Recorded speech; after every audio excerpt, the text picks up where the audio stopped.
Going to get started with questions. Has the DOH signed off on any of the school plans that have been put forth so far? We are working very closely with RIDE. So as the plans are getting signed off, it is because of that partnership of RIDO and RIDE together informing that. So yes, when they are. But they haven't yet. There's no district that the Department of Health has signed off and said, all right, we're good as currently constituted. We're continuing to work through that process and plan to have that ready certainly before the school opening occurs. Is that a no? Yeah, not yet, still in process. Not yet, and still in process. But we will before the time is there. Governor, I think the most common question that we've been receiving is about unemployment. Some states are already moving forward with applying for the new round of federal grants to give that extra $300 to $400 a week. You said last week, if there's a solution, you'd be the first one to get on it. So what's the holdup at this point in terms of applying for that money? So thank you for asking that. They haven't actually applied because there's nothing to apply for. They have made public the fact that they are interested to learn more. And as recently as yesterday, we were in touch with the Department of Labor federally to try to figure out, and FEMA, to try to figure out what is it. So although I wasn't in the press release, we have just, again, recently as yesterday, we've reached out to FEMA, we've reached out to the Department of Labor federally to figure out what is it, what is the process, what is there.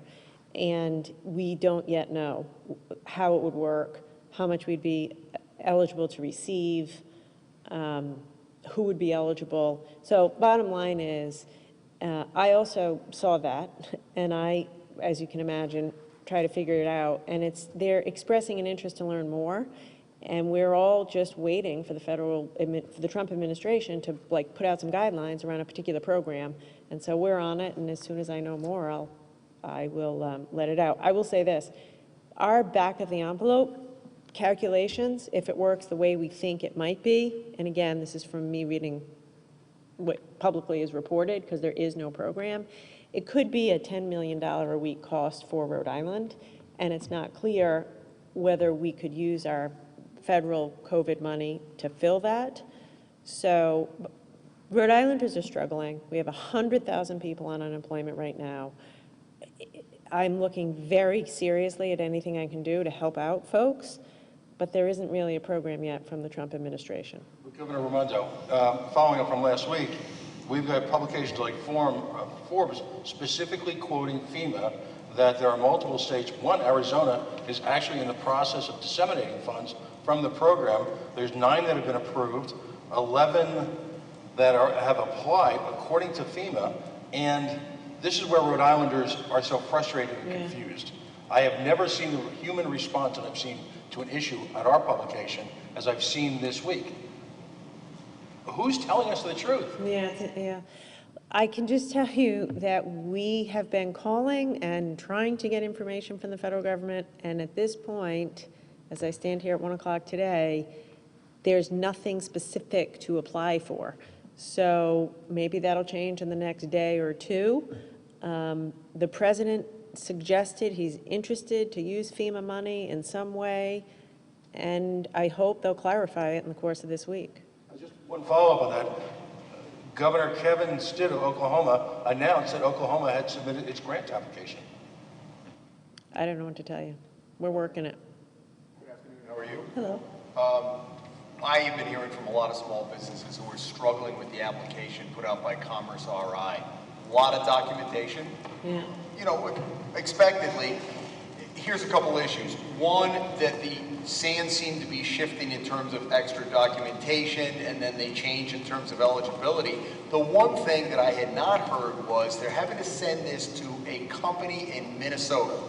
And so I've heard nothing about this from you to say, hey, you know, when you put your application in, you may be getting a call, not from a guy in Rhode Island, but from Minnesota. There's tax information involved, there's private information. So why haven't you talked about that, and how much are we paying this company in Minnesota to process this when we have a lot of people here working in Rhode Island? Yeah. So, a couple things. So the good and the bad. The good news is we've already put $1 million out the door. We've processed hundreds of applications. We received over 1,000, and we are getting thank yous from lots of businesses saying we needed it badly. So it's finally happening. It's working through. Commerce did get a third party, and I don't have the details of that, so I'd have to have the Commerce Secretary get back to you. Really, as a way to provide for taxpayer accountability.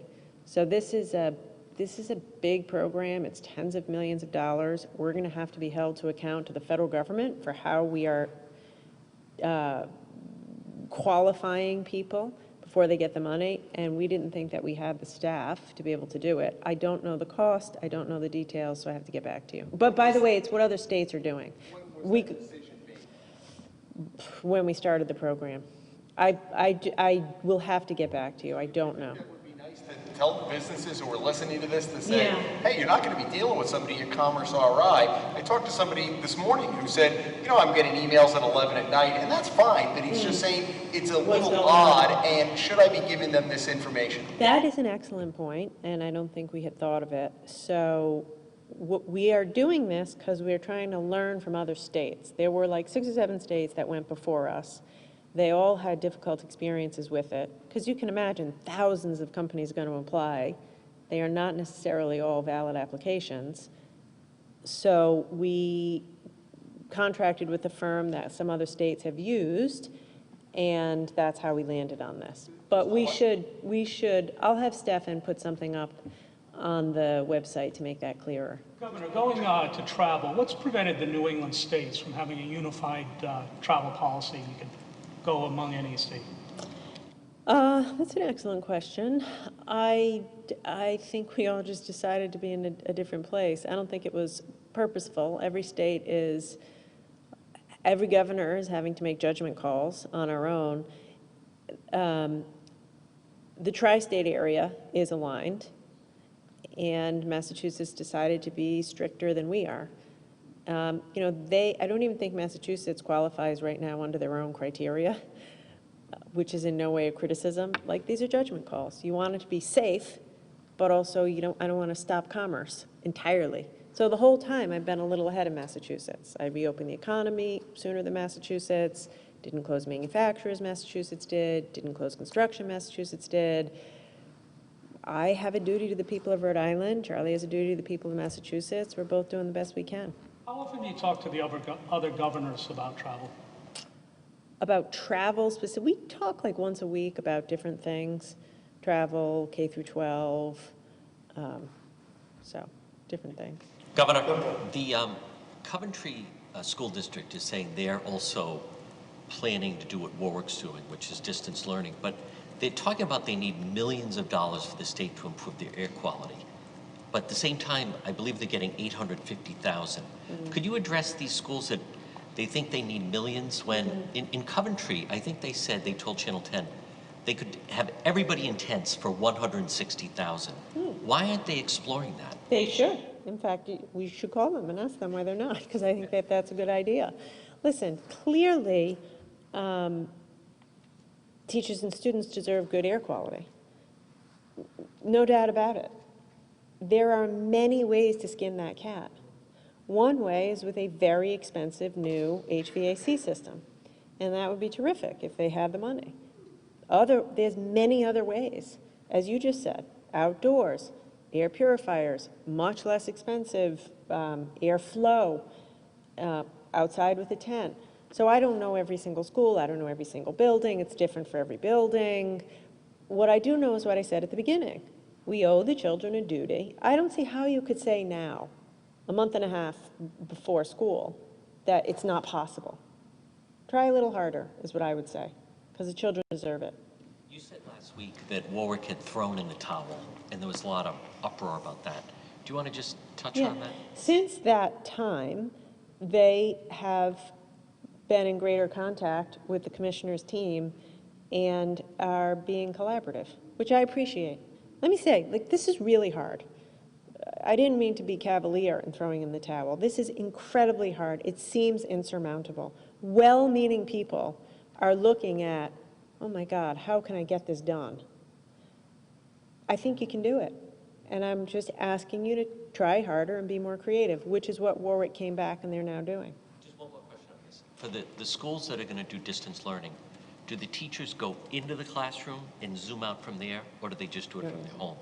Because if the children aren't in the classroom, it would certainly seem safe that the teacher could be in the classroom. Absolutely. So there are many districts that have written that in their plan, that they expect the teachers, if there will be distance learning, to be in the classroom. So yes, if students are not there, there's no reason that that can't happen. And we've already seen it in many of the plans. So. Commissioner, can you illuminate perhaps the distinction between the types of hybrid models that are being considered and what the criteria are? I mean, the government and you have been very clear on what the criteria are for having in-person activity in schools. Mm-hmm. But it's not clear who makes the decision or on what basis or what criteria apply in distinguishing the alternatives to in-person learning. For example, obviously you can have full distance learning, but you also have gradations and subtleties within hybrid models, such as bringing back elementary students but not high school students, or bringing back multilingual learners and differently abled students but not elementary students. Who makes those decisions? What are the criteria for distinguishing between those things? So we have been very clear about prioritizing our differently able students and our multilingual learners. So Warwick came back and said, these kids are coming to school. We were very clear that that needs to happen. We also made clear that elementary schools needed to be prioritized. And when we saw the A-B day, we said, go back, try harder. You can't have an A-B day for 7-year-olds, 6-year-olds. What do parents do? So the criteria, we gave them very clear feedback on that, right? Who can stay home?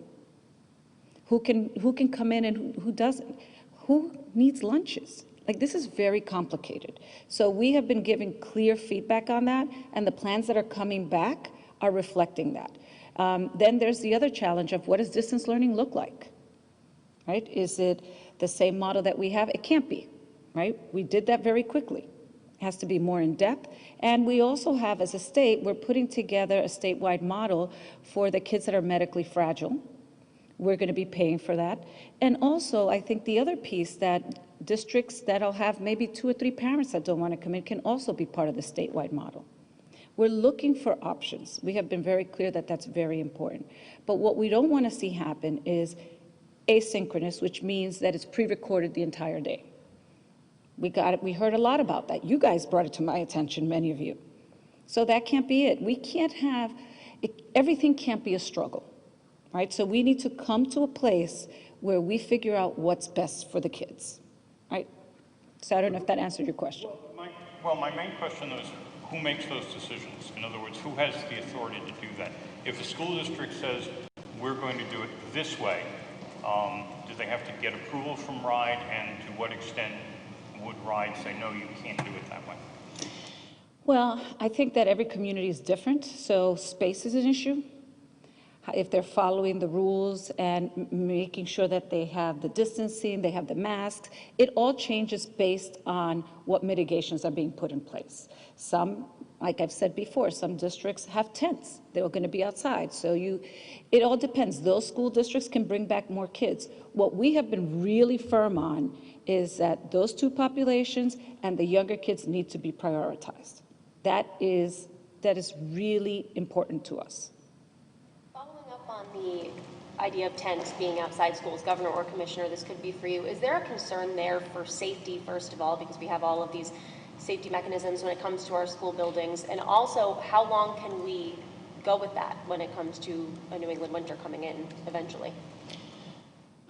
Well, safety measures, we're taking all the safety measures. We're not doing anything haphazard.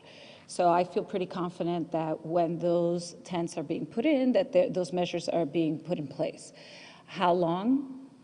Only Mother Nature knows that, right? Like, I don't think, and I think what we have been pretty clear is flexibility. This is week by week, day by day. This is what it is, right? We're in a pandemic and we don't know when it's going to end, and we're putting in all the safety measures so that our kids can learn in the most productive manner. We heard that some schools are already ready to do that. We heard today of a request for that to happen, and why isn't it happening? Commissioner, does the middle of September look better than the end of August at this point for starting schools? Well, you heard the governor today talk about the testing, right? That was one of our metrics. So I don't know if you're asking whether it's about more in person. So we're meeting those metrics, and those communities that have higher rates, we're still tracking those, and they're still in the same place. Same question to you, Governor. Does the middle of September look better now than the end of August? Definitely. Yeah, it's still going to be a push, but the work we're doing, we needed time. Everything you're talking about, these are all details. How do you, hard details, takes time to figure it out. Logistics, transportation, PPE. So having a few more weeks is yes, yes, yes. But Governor, the head of the local teacher union said, we're not going back until there's a vaccine. Bob Walsh, who I've talked to and has talked, I think that was Bill's question to Dr. Alexander Scott, has anybody signed off that is not there yet? So you have a couple objects that are going this way. Do you foresee a standoff as we get closer to September 15th? If you have some teachers that are going to dig in and say, we're not going back. I don't, because they're working very well with us. So I personally have spent like 4 hours this week with teachers union leadership, and that's me, and the team has spent dozens. Yeah, he was in my office Monday, and I talked to him on a Zoom call before, earlier today. So they're coming to the table to solve problems. Now, he's going to look out for his members, which is his job, which is what he should do. He wants them to be safe. I respect that. But they're saying, how could you do, right now it's all the details of what does it mean to be safe. There is no, what I say to them is, I wish I could put a big bubble around Rhode Island and say we're COVID-free. There's no such thing as risk-free. So what can we put in place to make them feel safe enough? Air quality, testing, RIDO inspecting every building. So what we're doing now is getting their feedback, and we're going to try to meet their demands because we want them to feel safe when they go to school. So I think by mid-September we'll be able to get there, and I don't right now see a standoff. Governor, two things just to follow up on my last question. I'm sorry, I should have specified safety when it comes to keeping kids safe from intruders, things like that, things that we already have when it comes to safety in buildings. That has come up. You're not the first. In fact, the teachers have brought that up. The teachers have brought that up. Yes, we won't do it if we can't guarantee a certain amount of safety. But I think that absolutely there are ways to make sure that they're as safe in the parking lot or in a field as they are in a classroom. Those are all things in discussion still? Exactly. Mm-hmm. And can you talk quickly, too, about businesses? You spoke about taking things outside, this campaign to take things outside. Mm-hmm. What about a business, or say a restaurant specifically? There are small restaurants who can't depend on that outdoor seating, especially when, like you said, Mother Nature comes into play. Is there money? Is there funding for these restaurants right now that could be distributed?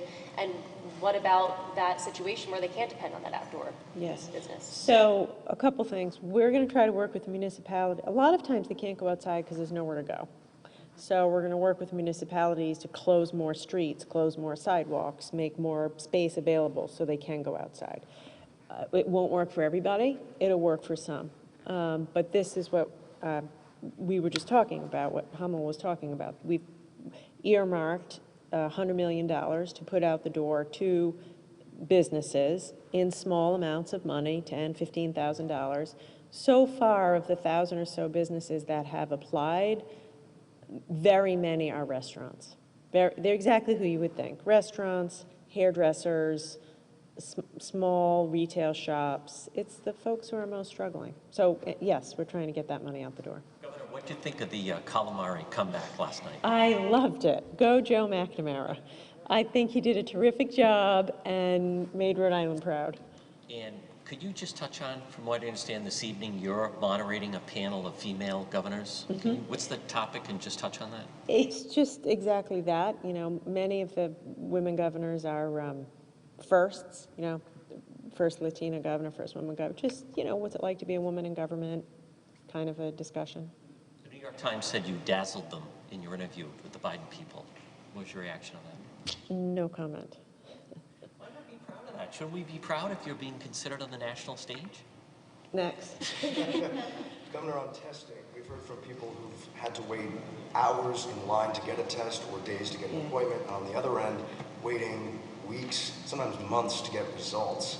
Are you confident that this new partnership with these labs is enough to overcome this backlog? Yes, I am. Anyone who had waited months, that is highly unusual. I don't doubt that in a rare circumstance it happened. And by the way, if any of you hear that, call us. That is a problem. If you're waiting more than a week, it's a problem. Just like do the right thing and give us a call so we can fix it. But yes, I am. You know, look, there are blips. We got hit hard when Massachusetts, Connecticut, New York, and New Jersey all on one day said, you have to get tested. That came out of nowhere, and we had a backlog.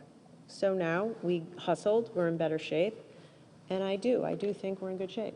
You talked about expanding testing. Sorry, you talked about expanding testing, but I heard from a doctor who said he thinks that's kind of why the state shot itself in the foot, is the expression he used, because now you can't keep up with all of these tests coming in. It's kind of an avalanche. Do you really... Say that question again? All of the tests coming, you talk about expanded testing for all these different groups, asymptomatic people, 18 to 39, and then of course now we're going to have this avalanche of tests coming in for the school year with students. You know, do you think that you sort of jumped on that a little too soon perhaps before the state was ready to handle all of that? You know, hindsight's 20/20. I don't think so, no. I don't think so. The name of the game is more testing. There's like no such thing as too much testing. We want to know if you're sick, we need you isolated immediately. We want to know what's going on in the population of nurses, 25-year-olds, whatever. So, no. Where we got into trouble, which is where most states got into trouble, is we were very reliant on these out-of-state commercial laboratories. And every state was relying on them. And they got behind, and they got backed up. And not surprisingly, bigger states, Texas, New York, North Carolina, they were sucking up a lot of demand. And so we positioned as quick as we could to make it more local. And so these two new labs, AccuReference and Dominion, I feel great about that. Like now they are a captive audience to us, thousands of tests a day, 48-hour turnaround, and that's why I have this confidence. Do you feel good about the possibility of testing every or the vast majority of students, staff in schools, et cetera, sometime in the near future? Is that something realistic on the horizon? I don't know. We are working through that plan. My honest answer to you is I don't right now know.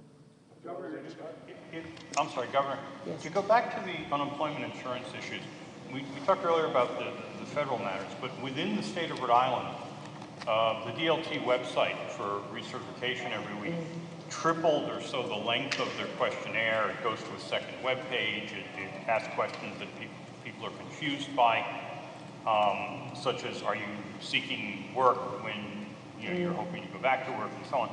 And in addition to that, we're hearing a lot of reports that almost nobody seems to have gotten their unemployment benefits electronically deposited in the time frame that they're used to. The state had been doing it pretty reliably Monday and Tuesday, and now we're up to Wednesday and people haven't seen it yet, and they think that's connected with the extended questionnaire or survey form. And could you talk a little about that, explain the rationale for the greatly increased complexity of the weekly certification form, and give some insight on whether or not there's a connection or other explanation for the apparent delay in benefit deposits? Yeah.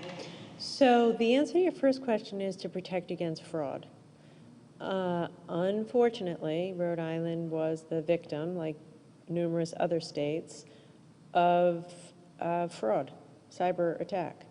And so we, in working in conjunction with law enforcement, our own cyber experts, and the Federal Department of Labor, had to make it a little more difficult to do more paperwork to make sure that the money's getting into the hands of Rhode Islanders who are the right Rhode Islanders who are actually out of work. I have some good news on this front. As of yesterday, We have added dozens of additional employees, temporary, at the Department of Labor, all staffing the call center for recertifications. And they've been trained so that usually what happens when you call to recertify to the call center, you get referred. These folks have been trained so they can deal with your question right there. So I'm hopeful that I think there's more than 30 that we've hired, and they've been properly trained, and I'm hoping that that'll speed up the recertification process. The other reality is, and this is not an excuse, and I feel terrible for people that are waiting, our system wasn't built for this volume. You know, we have over 100,000 people still recertifying on a weekly basis. But anyway, we've hired a lot more people, we've trained them, and I think it's going to get better. What about the problem that people are apparently very confused by some of the new questions? I will ask the team to go back and look at it, but again, this is the catch-22. This is, you want to get the money out the door as fast as possible, but we were hit pretty hard, and there was a lot of fraud that we have to try. There are a lot of bad guys out there trying to take advantage of states right now because we're pushing so much money out the door so quickly. And so we're trying to strike that balance between protecting ourselves against fraud and getting the money out quickly. But I promise you, upon hearing that, I will go back and have them take another look. Do you have an assessment yet as to how much fraud there was? I don't. Many millions of dollars. But Governor, just to follow up on a question a few weeks ago, periodically throughout the last 15 to 20 years where Rhode Island has lurched into these massive issues surrounding unemployment, going back to, well, generations, if you will, the Rhode Island unemployment system continually faces these obstacles. Whereas the state of Massachusetts, who has been met with the same astonishing rise in unemployment, works through it seamlessly. Is it time? That is not true. I was with you until that. Rhode Island was the first state in America to process pandemic unemployment assistance well before Massachusetts. Our turnaround times are still better than Massachusetts, and there's not a state in America that's not struggling because the software infrastructure that we and every other state are using is 50 years old. And actually, we move faster than any state in America to work with Amazon Web Services to put it all up in the cloud so we can process more quickly. So you're right that people are waiting too long, and you're right that it's too hard. But I will take issue with the fact that other states are doing a whole lot better. Because the fact of the matter is, it is old IT that needs to be upgraded and was just not built to be able to handle. At one point, we had 142,000 claims. So yes, we can get better, but people shouldn't feel like if they were in another state, it would be a whole lot better. We'll agree to disagree. Yeah, last one. Tanya Signori from the Rhode Island Echo. To the governor or to the doctor, do you feel that the number of deaths in general for this whole COVID thing listed as a COVID death is inflated both locally and nationally? For getting federal money, ourselves and other states are getting federal money for each reported COVID death, if that's an incentive to put something through as being COVID related. There was also a local man that was physically injured in an accident, and it was a physical accident. He later died, and his death certificate says COVID as a reason of death. So just all your thoughts on that. Thank you for that question, Tanya. The approach nationally is to, as a starting point, be able to define deaths as COVID associated, really with this being a new pandemic and helping us understand how to process what's occurring. What our data analytics team has been doing is continuing to refine the process as we go forward so that we can be clearer on the cases that are COVID associated, causing deaths, but not because of COVID, versus deaths that have unfortunately occurred because of COVID.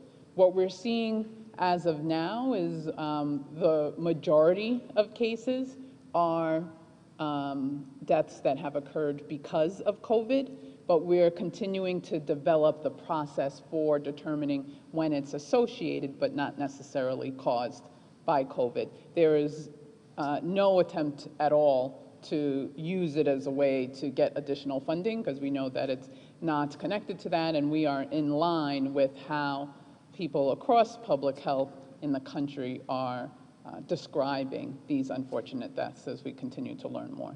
How confident are you in the accuracy of the data, both statewide and nationally? I am very confident in our statewide data. A tremendous amount of work, hours, goes into even being able to update the dashboard each day, and we have a team that's really focused on data integrity and being as clear as we can. It's why we had the challenge with our national partners from COVID tracking, not really getting the data accurately, mostly because we were being even more transparent with the data that was being displayed compared to other states. That being said, there is more for us to do. We learned from the experts that there's more we could even be sharing, but I'm honored and thankful for such a team that's really focused on the data integrity piece of how we go forward. Are you hearing that there were maybe states or areas that are inflating their death numbers? No, I'm not hearing that. Thank you. Dr. Smith, Anita Cicero is the Deputy Director of the Johns Hopkins Center for Health Security, a major player in Congress and as well as other policymakers on COVID-19. I'm quoting her from EdWeek. Most countries where schools reported successfully or reopened successfully had one or fewer cases per 100,000 people, she said. By contrast, many counties in the U.S. have 40, 60, 75 cases per 100,000 people, and positive test rates higher than the 5% recommended by the CDC, the WHO. It's not responsible in those settings to bring all kids back for full-time instruction. We're actually trying to operate at 100 per 100,000. What's your reaction to her statement? Yeah, it's an important question, and I can add some clarity to what our approach is. The 100 per 100,000 is cases over the course of a week.